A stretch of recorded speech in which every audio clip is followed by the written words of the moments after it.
So alright y'all, welcome to the Chris Show this week. It's actually been a pretty crazy week for news as far as headlines, as far as things going on, just things been talked about every day. So Saturday night, the baby got into this altercation. This is not an altercation that the baby needs to be getting into. I'm gonna go more into it, but let's just say a female fan hit him with a phone and then he hit her with full force, whether it was a punch or a slap. He cocked back and went all the way in, so everyone's been weighing in on whether he had a right to do it because she hit him first or whether or not, and he's wrong and the man should never hit. I'm gonna go into detail about everything, but yeah, if you love the baby, it was not a good weekend for you in that instance. And we also have hot girl Meg the Stallion, who really blew up in 2019. A lot of people talk about her music. She's talked about a lot. She's been getting praise. She signed with Roc Nation.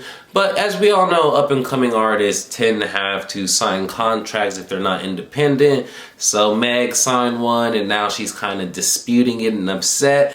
I'm going to go into details about her contract, whether she's going to win or lose, and just how Megan's been doing over the past month because she hasn't been winning lately. And let's hope this doesn't continue. Also, Lil Baby, we're talking about the baby, now we have Lil Baby and Offset. They're both part of the same label, Lil Baby and Offset, but there's been some tension brewing between them to the point that someone said Offset has been jumped this past week. I'm going to give you guys the details and information about that and whether it's true or fabricated. And lastly, Nicki Minaj, a woman who's very talented artist but does not know how to pick men apparently. Her sexual offender boyfriend did not register as a sexual offender in LA and he was released. I'm going to give you the information on that and whether he's still locked up and whether or not he's facing pending prison time. And I'm just going to talk about Nicki Minaj and bad publicity. So be sure to tune into the Chris Show this week. We got a lot for you. So the baby. I've talked about the baby's history in the past. He's had altercation with friends, but he also has good publicity. He gave money to a homeless mother. He's had mixed reviews as far as publicity, but nothing has been as bad as what happened over the course of this weekend. Now, before I go into anything and before I start talking about what happened, let me just show you what happened. So here's the video.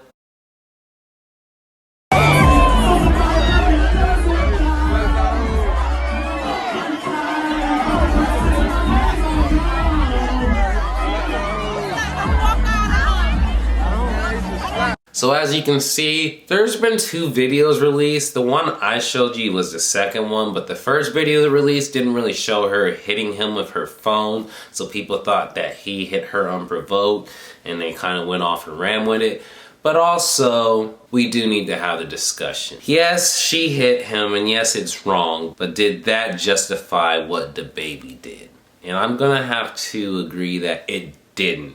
And this is the problem with the baby. You're famous, you make a lot of money, you have bodyguards. I know in the heat of the moment it's hard to say, damn, someone put their hands on me, I want to put hands on them now. But also, you're making millions now, and this is something that could potentially ruin your millions because you hit a black woman. And let's be real, a lot of the baby's fan base is black women. Yeah, he has a lot of male fans and stuff as well, but a lot of women like the baby because of how he looks, and as we all know, looks matter when it comes to hip-hop. Drake gets glorified from it, and you know, that's just how it is. So he has a fan base that he could potentially hinder with this hitting of the woman. I've already seen some women be like they're done with the baby and stuff after this. But there's also that other line.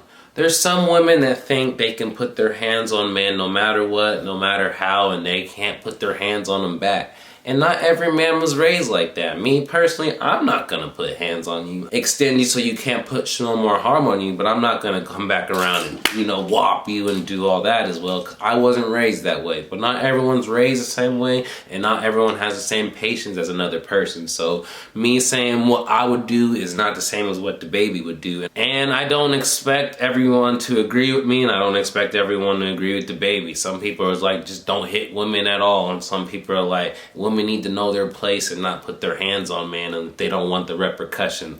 So there's that real big middle ground, and that's what I'm saying. I'm on a case-by-case basis, but on this case, I say that the baby escalated it and didn't need to go that far, especially when he has security right around him. He could have been like, get her or something, and they could have grabbed her, do whatever, and get her out.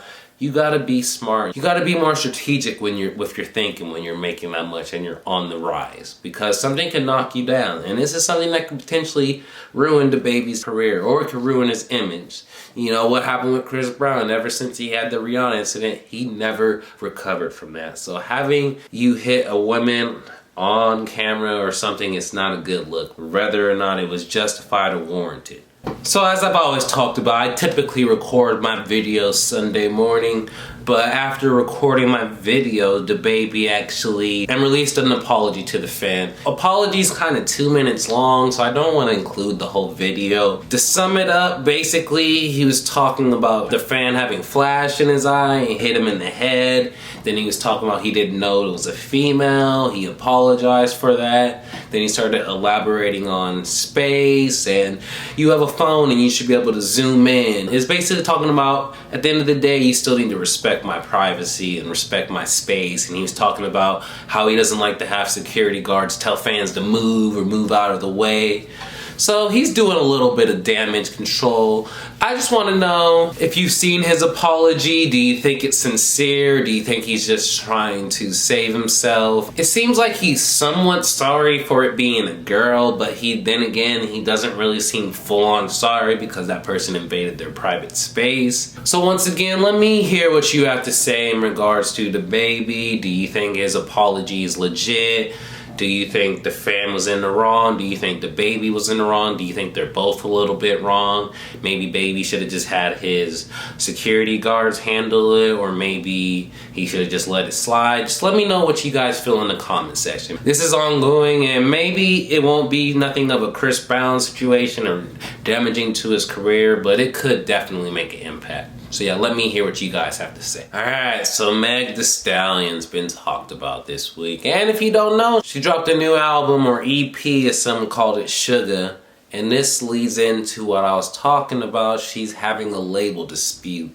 And this label dispute is with 1501, former baseball player Carl Crawford is the head guy that she was kind of going after. So let me just break it down for you guys. Meg took to her Instagram to talk about her displeasures with 1501, her label. Basically, she owes them a lot of money. But I'm going to try and break this down in the simplest way. Basically, when Meg signed her contract, it was a 60-40 split. She keeps 40% of her royalties. That's actually a pretty good component of the deal, because a lot of young artists don't end up getting royalties on their first deals. They end up getting screwed a lot. This is where it gets messed up, in the sense that they ended up getting like 70% of her tour money. So that's pretty bad, because a lot of artists make their money from tours. But also the worst part about it is Meg had to hire her producers on her own dime. She had to pay, you know, artists and features and stuff out of her own dime. So she was basically doing all her albums and all that stuff off her own penny from that 40% that she got. As we all know, all the expenses and stuff of trying to be an artist and having to fly people out and having to do this or pay this guy for a feature, it's definitely going to add up, and it's definitely going to dry that money out, especially for a new and upcoming artist. So I definitely feel Meg on this. But things started to get sour with her label when Meg, if you guys don't know, signed with Roc Nation back around August or September or so, and that's the last time her and Carl Crawford really talked.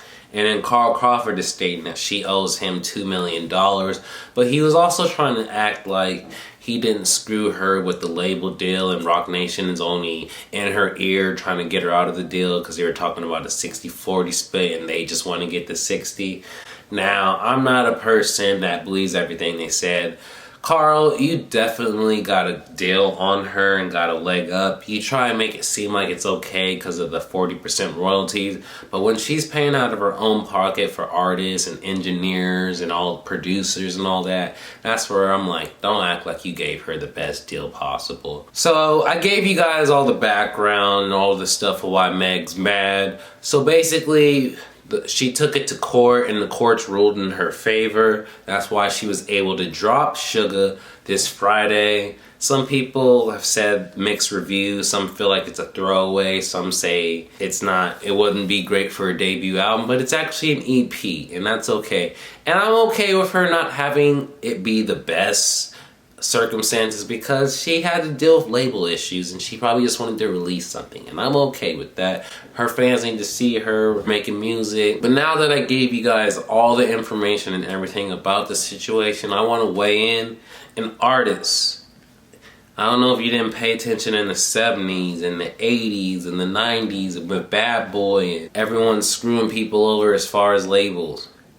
Please look at your contracts. Please just don't sign the easiest contract available just because someone discovered you. There's plenty of artists like Chance the Rapper or Mac Miller that have gone more independent routes, so they have more freedom or more control. Yes, you might make less money from it or might not be able to get distributed to people, but with social media now and how people blow up, do you really need to sign with a label to do what you need to do and get where you need to be? Because that's where we're starting to look at in 2020. We thought these bad deals were going to dry up in the 2000s when artists were complaining about being broke, but clearly it's still going on since Meg just talked about it. Artists. Read your contracts. If they're bullshit, do not sign them. It's okay to try and maybe go independent or do it on your own, because at least you're making everything yours, you know? All that tour you're doing, you're making it. All that money from the streams and stuff, you're making it. That's not going to them and then it's a 60-40 split or 70-30. Either way, these people know what they're doing and they're making money off you. Yes, they might promote you and get you to another level, but you could also be patient and try and get to that level on your own. So that's something to think about. Now, let's start talking about your guys' opinion. Do you agree with Meg that she was getting screwed over, or do you think Meg is foul for not withholding her contract with them and stopped connections with Carl Crawford even though she owes him $2 million? And do you feel Carl Crawford is just trying to save face? That's why he was like, Meg's a liar, and just Rock Nation's in her ear. This whole situation to me is Meg didn't know she was probably going to be this big, this fast. And her label clearly knew that she was gonna blow up, so they saw this as an opportunity to get a leg up. And now that she's trying to get out of it so she can sign a new deal, they're like, oh hell no, we already made some money off you, we want to continue it. That it goes to show, these labels don't really have your back, and you gotta read these contracts. That's what you need to do. So yeah, let me know how you guys feel in the comment section. So Lil Baby and Offset are part of Quality Control label. And there's been some drama or beef kind of ensuing over the last few months. Basically, Offset has felt like they've been pushing Lil Baby harder than they have been pushing him because the label think Lil Baby has more potential to make more money. And as we all know, post Migos, it's been kind of up and down as far as they have been. They've released projects. Some have had high fanfare. Some are like, this is bad. But either way, they haven't been hitting like Lil Baby's been hitting. As we all know, artists are competitive and they want to, they want to be the best probably on their label or be the one getting the most love. So either way, tension has been brewing between them. They've unfollowed each other on social medias. Now over the last few days, there's apparently been a rumor that Lil Baby sent his men to jump Offset. There's a video of it, but the video is of such poor quality and so far away, I'm not even gonna show it to you. But the point is, there's drama ensuing. Lil Baby has denied it all as cap and stopped spreading lies on social media, but too many people have been starting to talk about this, and the fact that Offset hasn't even spoken about it, he might be taking his L in silence. But this is really something to pay attention to because, and I don't know if you noticed, Lil Baby dropped an album last week called My Turn. It's really high review. I listened to it. Lil Baby just has a flow that's really like, I don't know how to talk about it, but he just like floats on track. Like one minute it just goes to the next song and you're like, damn, it's a good vibe. And he's definitely someone that I feel is about to blow up to the next level. He already kind of blew up last year, but I feel it taking to the next level. And this album's probably gonna be a good indicator. So is Offset gonna be jealous? Maybe, because he hasn't made music probably to the caliber of Lil Baby. So let me know in the comment section. Do you think Lil Baby's men jumped Offset? Do you think people are just creating this beef out of nowhere? And how do you guys feel in general? Are you more of a Lil Baby fan? Are you more of an Offset fan? Or do you like both? Because personally, I like both, but Lil Baby's definitely someone I'm bumping a little bit more than Offset these days. So yeah, let me hear what you guys got to say.